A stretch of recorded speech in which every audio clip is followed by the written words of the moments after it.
مولاي صل وسلم دائما أبدا على حبيبك خير الخلق كلهم۔ اس آئینہ سیرت میں ہم سب سے پہلے جناب مصطفیٰ علیہ الصلاۃ والسلام کی اس دنیا میں آمد سے پہلے کے حالات کا ایک اجمالی سا جائزہ لیں گے۔ اس بات کو دیکھیں گے کہ مکہ کے حالات کیسے تھے، دنیا میں دو سپر پاورز کی کیا صورتحال تھی، اور پھر مکہ کو تاراج کرنے کے لیے ابرہہ کا لشکر کس طرح روانہ ہوا تھا، اور کس طرح مکہ کے رہنے والوں نے خانہ کعبہ کی تمام تر ذمہ داری رسول اللہ صلی اللہ علیہ وسلم کے دادا جناب عبد المطلب کے حوالے کر دی تھی، اور کس طرح رسول اللہ صلی اللہ علیہ وسلم کی ولادت باسعادت کے موقع پر اہل مکہ نے تمام بتوں کی پرستش اور عبادت چھوڑ کر ایک اللہ کی عبادت کرنا شروع کر دی تھی۔ آپ صلی اللہ علیہ وسلم کی ولادت باسعادت کے بعد آپ کی زندگی کن کن مراحل سے گزری، ہم یہ بھی دیکھیں گے کہ رسالت میں آپ صلی اللہ علیہ وسلم نے جوانی میں غور و فکر کی عادت کس طرح اپنائی، یہ بھی تذکرہ اسی آئینہ سیرت میں کیا جائے گا کہ آخر وہ لوگ کہ جو کچھ دیر پہلے رسول اللہ صلی اللہ علیہ وسلم کو صادق اور امین کہا کرتے تھے، اپنی مجالس میں فیصلہ کروانے کے لیے ان کا انتخاب کیا کرتے تھے، اپنی امانتیں ان کے پاس رکھوایا کرتے تھے، آخر ایسی کیا بات ہو گئی کہ دیکھتے ہی دیکھتے وہ سارے لوگ آپ کے مخالف بن گئے اور آپ کو طرح طرح کی اذیتیں دینے لگے؟ آخر ان اذیتوں کی وجہ کیا تھی؟ کیا کوئی ایسی بات رسول اللہ صلی اللہ علیہ وسلم نے کہنا شروع کر دی تھی کہ جس کی وجہ سے ان کے حالات تنگ ہو گئے تھے، ان کی معیشت تنگ ہو گئی تھی، یا ان کو جسمانی طور پر یا مادی طور پر کسی مشکل کا سامنا کرنا پڑ گیا تھا؟ اس بات کا بھی جائزہ لیں گے اسی آئینہ سیرت میں۔ آئینہ سیرت میں یہ بھی دیکھا جائے گا کہ رسول اللہ صلی اللہ علیہ وسلم نے مکی دور میں اللہ کی بات کو کس کس طریقے سے پہنچایا اور کس کس طریقے سے مشکلات کو برداشت کیا، اور پھر ہجرت کا سفر کیسے شروع ہوا۔ رسول اللہ صلی اللہ علیہ وسلم کو مدینہ کی ریاست کا والی اور حاکم کی صورت میں بھی ہم دیکھیں گے، اور یہ بھی دیکھیں گے کہ جناب رسالت مآب صلی اللہ علیہ وسلم مدینہ کے رہنے والوں کے ساتھ کیا کیا معاملات کرتے ہیں، اندرونی معاملات کو کیسے سلجھا رہے ہیں، اور اس کے علاوہ وہ تمام مخالفین جو کسی نہ کسی شکل میں موجود تھے، چاہے وہ بت پرست ہوں، چاہے وہ اہل کتاب ہوں، یہود ہوں یا نصارہ ہوں، رسول اللہ صلی اللہ علیہ وسلم نے ان کے ساتھ معاملات کیسے کیے، کس طرح ان کے ساتھ مذاکرات ہوئے، اور پھر مدینہ کی ریاست کو ایک فلاحی ریاست بنانے کے لیے کس طرح ادارے بنائے گئے اور کس طرح عدل اور انصاف کو قائم کیا گیا۔ یہ سب تذکرے اسی آئینہ سیرت میں انشاءاللہ کیے جائیں گے۔ آج کے زمانے میں اگر کسی شخص نے دنیا کی تمام کامیاب ترین شخصیات کا مطالعہ کیا اور غیر جانبدار ہو کر اس کی فہرست قائم کی، تو بے شمار لوگوں نے اس بات کا تذکرہ کیا کہ سب سے کامیاب ترین اور سب سے بہترین اگر کوئی شخصیت تھی تو وہ جناب رسالت مآب صلی اللہ علیہ وسلم کی ذات گرامی تھی، اور آپ کی شخصیت کا بہترین ہونا کسی خاص ایک پہلو کی وجہ سے نہیں کہ وہ بہت اچھا کلام کہتے تھے، یا وہ جنگ میں بہت کامیاب تھے، یا وہ اسلامی ریاست یا کسی ریاست کو بنانے میں کامیاب تھے، یا گھریلو معاملات میں کامیاب تھے، بلکہ یہ وہ واحد شخصیت ہیں جو ہر میدان میں ایک کامیاب شخصیت کے طور پر سامنے آتی ہیں۔ غیر مسلم بھی ان کا اعتراف کرتے ہیں۔ اگر کوئی ہندو شاعر اٹھتا ہے اور وہ دنیا میں کامیاب ترین انسانوں کے بارے میں کلمہ تعریف کہتا ہے اپنے اشعار کی صورت میں، تو وہ جناب رسول اللہ صلی اللہ علیہ وسلم کی شان میں قصیدے کہتا ہے۔ یہ رسالت مآب صلی اللہ علیہ وسلم ہی کی ذات گرامی ہے کہ عیسائی بھی ان کے لیے تعریف کے کلمات کہہ رہے ہیں، یہود بھی ان کے لیے تعریف کے کلمات کہہ رہے ہیں، سکھ بھی ان کے قصیدے گا رہے ہیں، مشرکین بھی ان کا تذکرہ کرتے ہیں،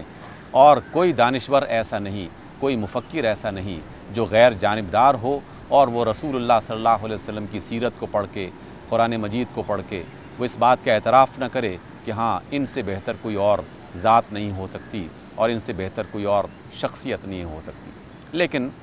حالات اور تقاضے ہوتے ہیں، ہر ایک بندے کی اپنی اپنی مشکلات ہوتی ہیں، کہیں مفاد آڑے آ جاتا ہے، کہیں اپنی ذاتی انانیت رکاوٹ بن جاتی ہے، کہیں حالات اس طرح کے میسر نہیں آتے کہ وہ رسول اللہ صلی اللہ علیہ وسلم کی شخصیت کو اپنے لیے آئیڈیل بنا سکے۔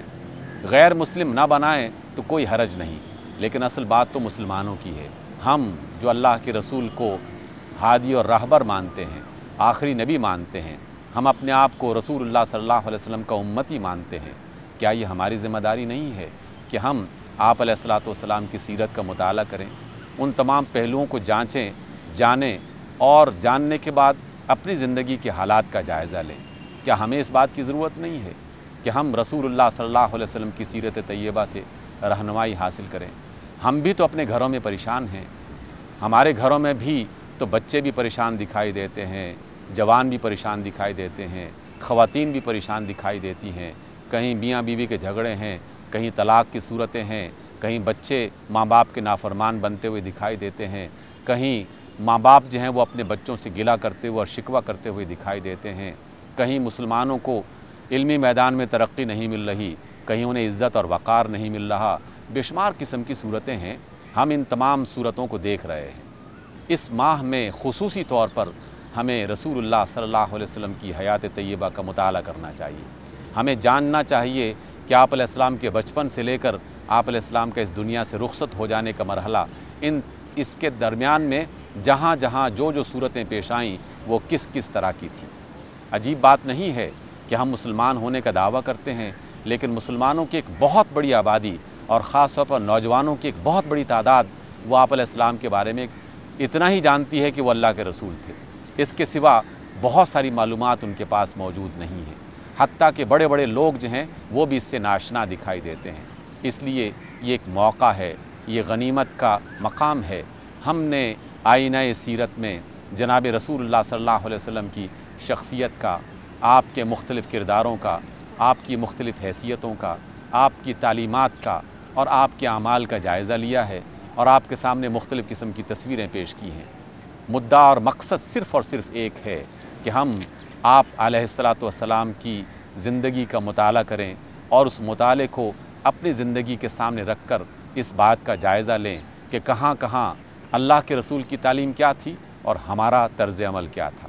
کہاں اللہ کے رسول فرماتے کیا ہیں اور ہم کیا کر رہے ہیں، زندگی کے فلاں موڑ میں جو مشکل پیش آئی اس کے بارے میں اللہ کے رسول صلی اللہ علیہ وسلم ہمیں کس انداز میں رہنمائی پیش کرتے ہیں۔ ان سب کو دیکھنا یہ ہماری ذمہ داری بھی ہے، نہ صرف ہمیں اپنے لیے کہ ہم نے اپنی زندگی کو سنوارنا ہے، بلکہ اس انداز میں بھی دیکھنا ہے کہ اگر یہ کام نہ کیا تو پھر اللہ رب العزت کے سامنے یقیناً سب نے جانا ہی جانا ہے، کوئی چاہے یا نہ چاہے، کوئی انکار کرے یا اقرار کرے، بالآخر اس کی زندگی نے ختم ہونا ہے۔ اور رسول اللہ صلی اللہ علیہ وسلم کو ہمیشہ اسی بات کی فکر رہا کرتی تھی کہ وہ اپنی امتیوں کے بارے میں اللہ رب العزت سے بخشش کی دعا کرتے رہتے تھے۔ ام المومنین عائشہ فرماتی ہیں کہ کئی راتیں ایسی گزر جاتی کہ رسول اللہ صلی اللہ علیہ وسلم مصلی پہ کھڑے ہوتے اور ایک ہی دعا مانگتے رہتے، امتی یا رب امتی، اے میرے رب میری امت کا خیال رکھنا، اے میرے رب میری امت کا خیال رکھنا۔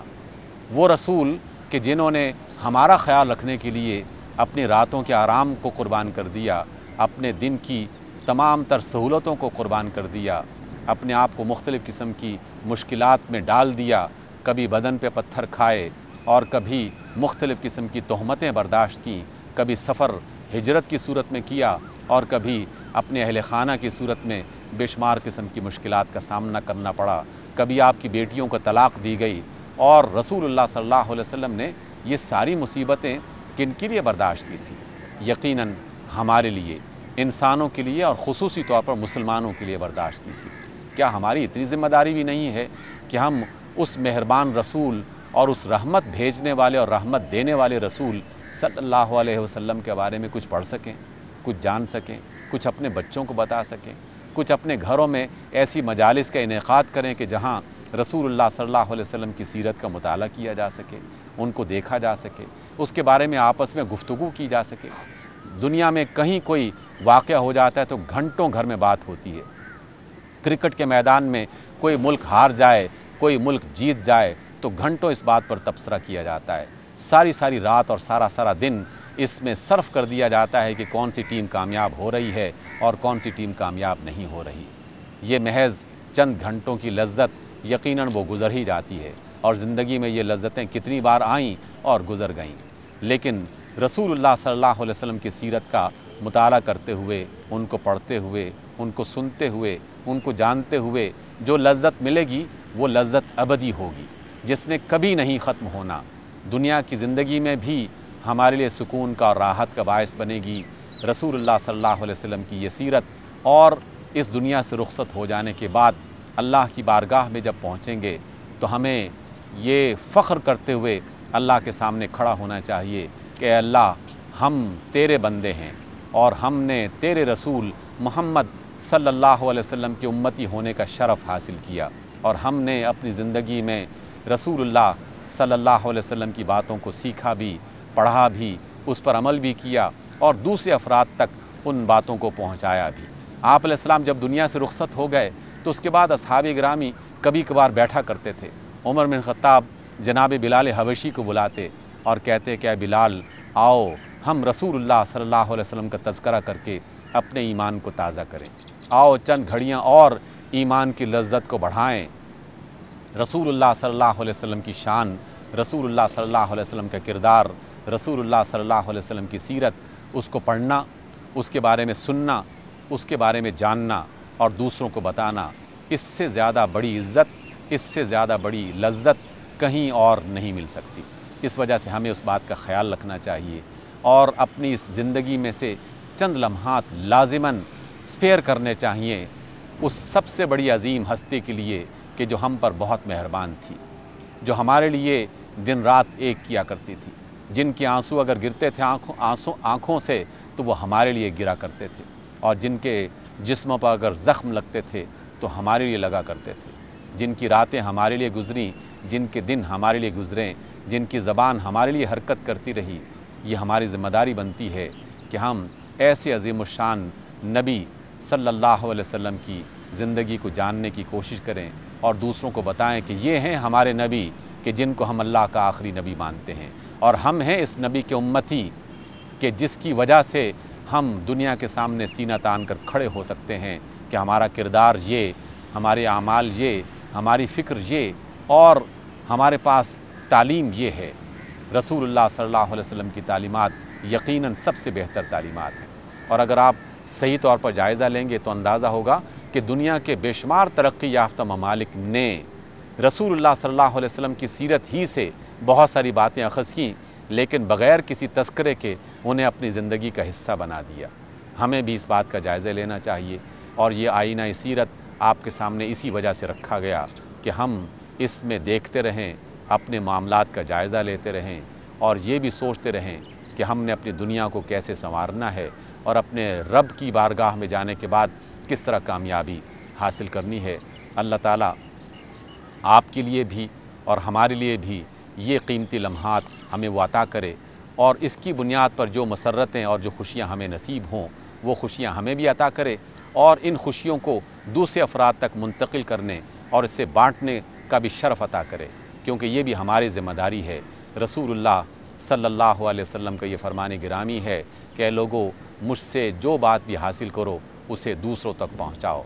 لیکن ایک قابل غور نقطہ ضرور ہے کہ جب بھی ہم اللہ کے رسول صلی اللہ علیہ وسلم کی سیرت کو دوسروں کے سامنے پیش کریں گے تو وہ لوگ ہمارے کردار پر ضرور نظر ڈالیں گے، ہمیں دیکھیں گے ضرور کہ یہ ہے وہ آدمی جو اللہ کے رسول کی سیرت بیان کر رہا ہے یا اس کا تذکرہ کرتا ہے، لیکن خود اس کی اپنی زندگی تو کسی اور انداز کی ہے۔ اگر ہمارے معاملات درست نہ ہوئے اور رسول اللہ صلی اللہ علیہ وسلم کی سیرت کے مطابق ہم نے اپنی زندگی کو بسر نہ کیا تو اس بات کی امید مت کیجیے کہ قیامت کے روز رسول اللہ صلی اللہ علیہ وسلم ہمارے لیے شفاعت کا باعث بنیں گے۔ شفاعت تو انہی افراد کے لیے کریں گے کہ جو سچے ایمان والے تھے اور جو مقدور بھر کوشش کرتے رہے، گناہوں کے ساتھ کوشش کرتے رہے، خطاؤں کے ساتھ کوشش کرتے رہے، لیکن کوشش کرنا تو ہماری ذمہ داری ہے۔